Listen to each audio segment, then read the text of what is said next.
Tu éxito profesional depende del conocimiento al que te acercas.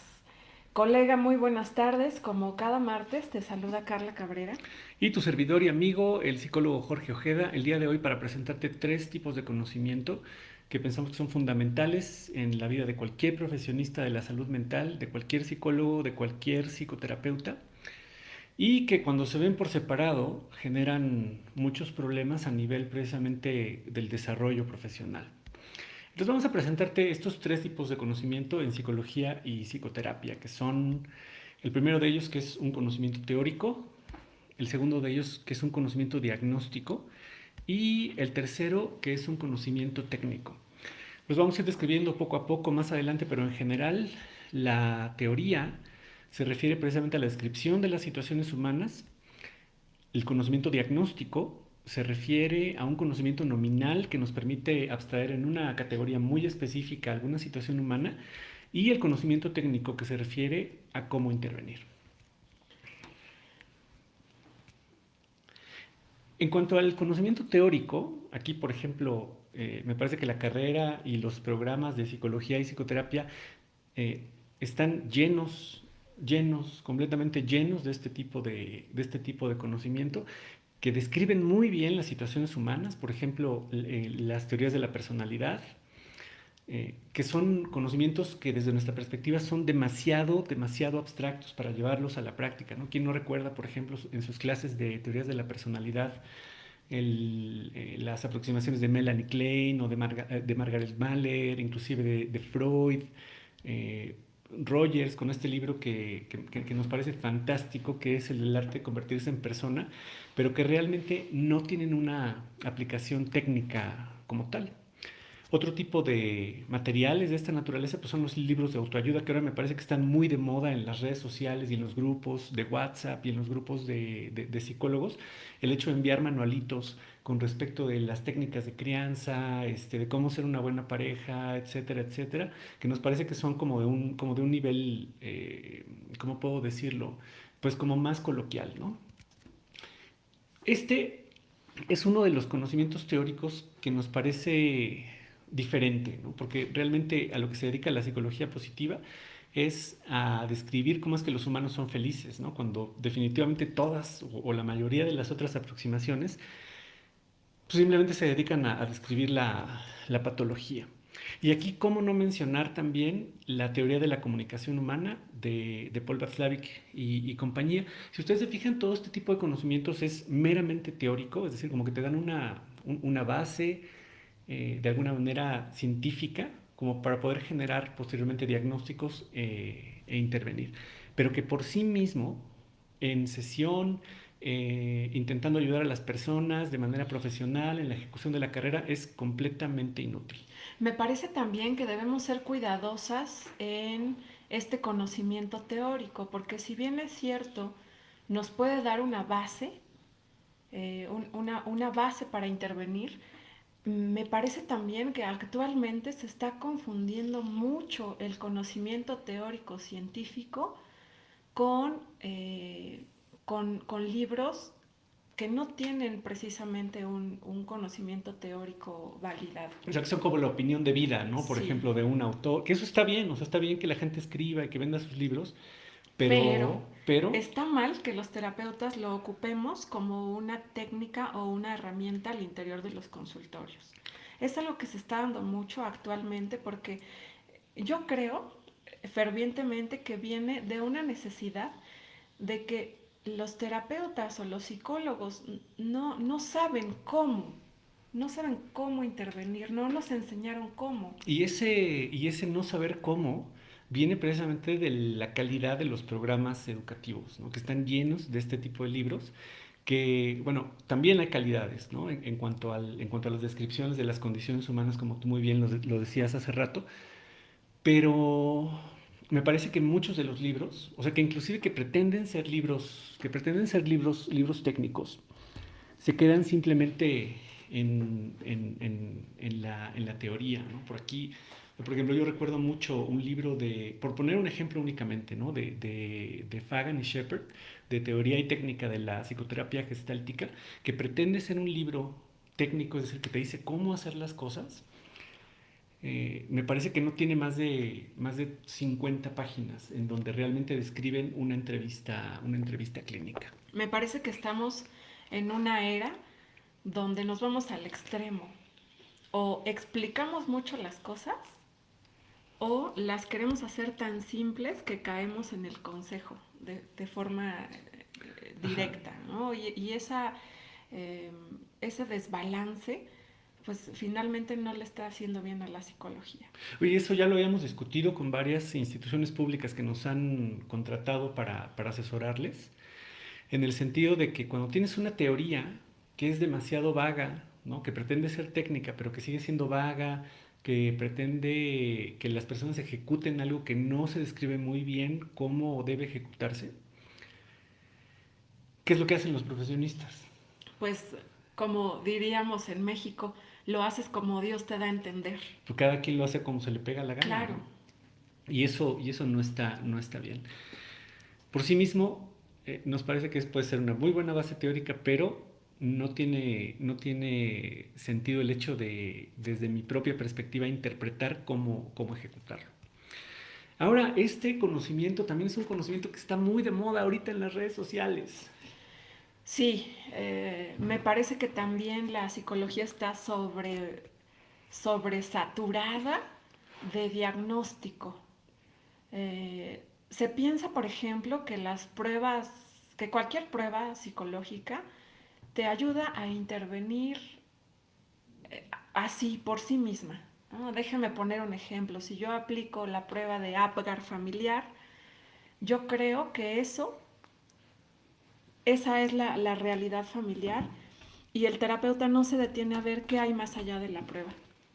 Yo tenía un colega en alguna institución en la que trabajé algunos años que decía, ustedes psicólogos de que se meten a sus pruebitas, luego ya nadie lo saca de ahí. Y tiene razón, porque finalmente una prueba no te va a dar, no te va a dar la calidad de una conversación orientada científicamente.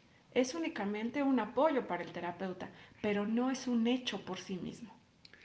Yo recuerdo mucho, bueno, igual aquí déjame mencionar otro tipo de conocimiento diagnóstico que nos parece también muy valioso, que es el DSM, ¿no? O el CIE-10, o las pruebas psicométricas, como tú decías hace rato muy bien, o las pruebas en psicometría, pero ¿y después? O sea, ¿qué haces con los resultados? O sea, ya tienes una clasificación de F34.2, ¿no? Y luego, ¿qué haces con ello?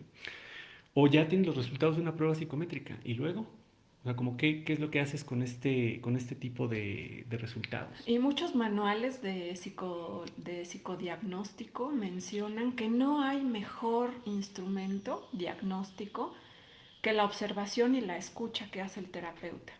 Las pruebas, los diagnósticos, etcétera, vienen después, pero primero el terapeuta debe escuchar y debe ver a sus clientes, a lo que le están diciendo en ese preciso momento, porque es lo que va a orientar nuestras intervenciones posteriores.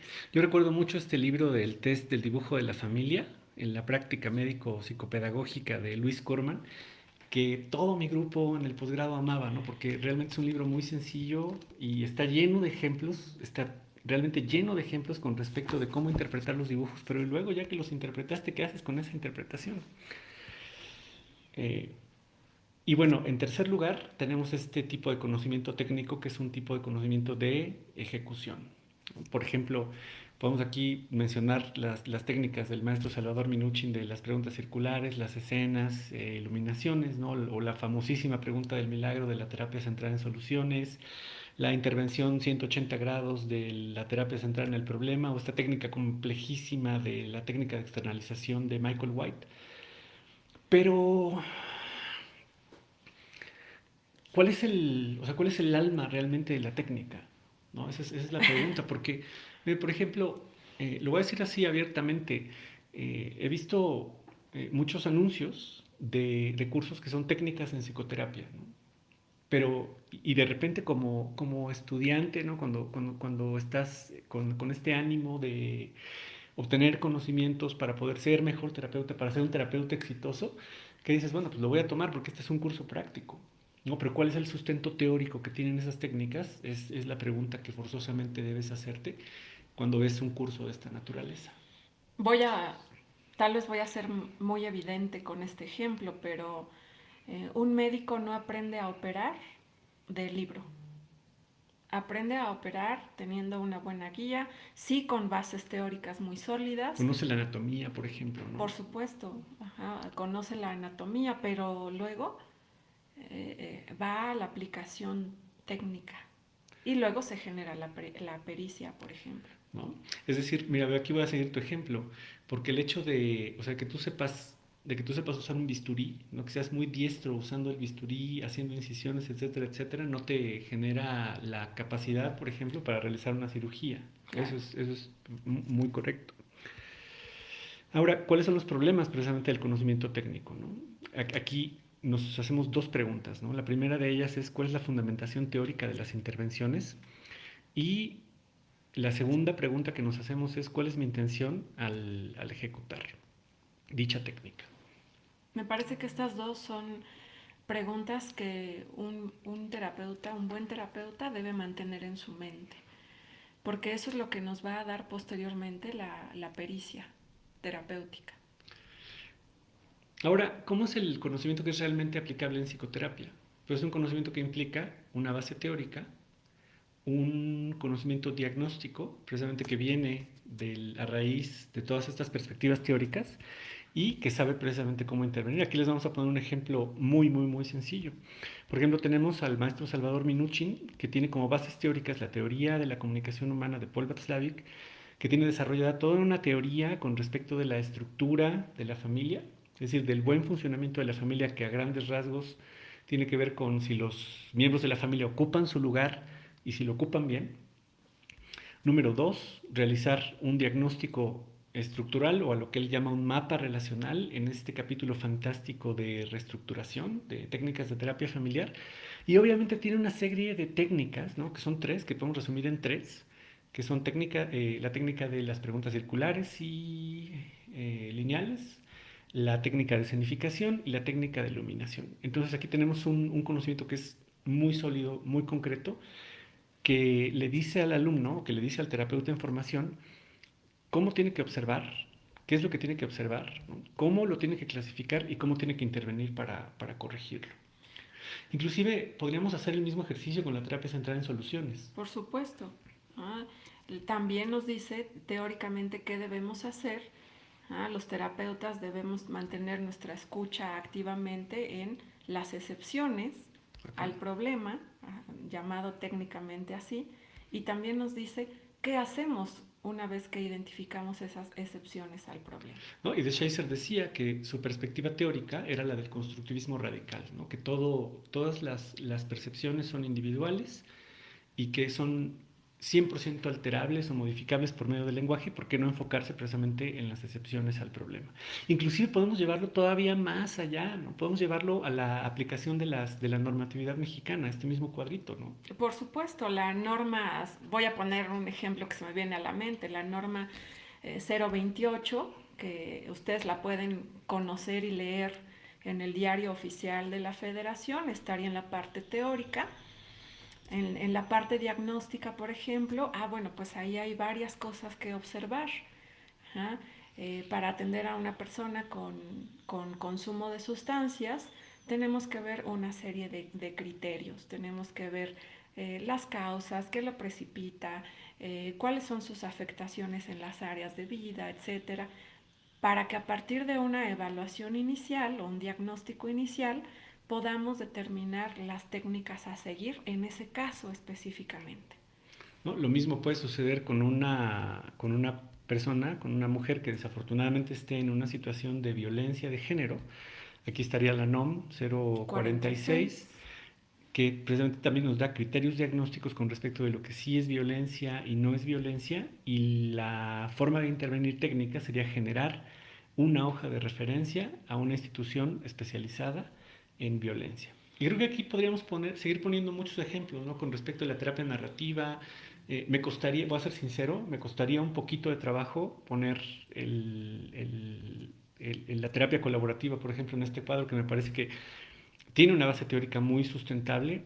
Aquí, por ejemplo, el diagnóstico, aunque ellos dirían nosotros no lo usamos, creo que sí utilizan el diagnóstico porque se enfocan precisamente en lo que es importante para el cliente y eso es un tipo de discriminación de información. Y bueno, la técnica, no sé hay realmente qué decir, ¿no? O sea, porque esta perspectiva o esta práctica colaborativa no es muy explícita con respecto de cómo intervenir, Más bien ¿no? en lo técnico se queda un poco abstracto, ¿no? Entonces, para tener un conocimiento aplicable, en general, pues requieres de de estas tres dimensiones. Sí, en nuestro país, por ejemplo, el saber hacer desafortunadamente no está presente en todos los planes de estudio y bueno, por ahí tenemos una gran tarea en generar tipos de conocimientos aplicables en estas tres dimensiones. Por supuesto. Muy bien, pues bueno, ojalá que les haya gustado, que haya sido de utilidad para ustedes el programa del día de hoy. Y bueno, pues nos vamos a despedir haciéndoles una invitación a nuestra comunidad. Nos pueden enviar un mensaje al 771-795-6291 a través de WhatsApp. Y lo que vamos a hacer nosotros es enviarles de manera periódica, de manera constante, algunos materiales que pensamos que pueden mejorar la calidad de sus intervenciones y que inclusive ustedes también pueden retroalimentarnos, ¿no? Y decirnos, oye, ¿de dónde viene este material que ustedes están desarrollando? Es decir, es una, es una, es un acto de comunidad, ¿no? Porque recuerden que lo más importante para nosotros es el desarrollo profesional del psicólogo y su prestigio. Pues nos vemos dentro de 8 días, colegas. Excelente semana a todas. Que pasen muy bonita tarde y hasta la próxima.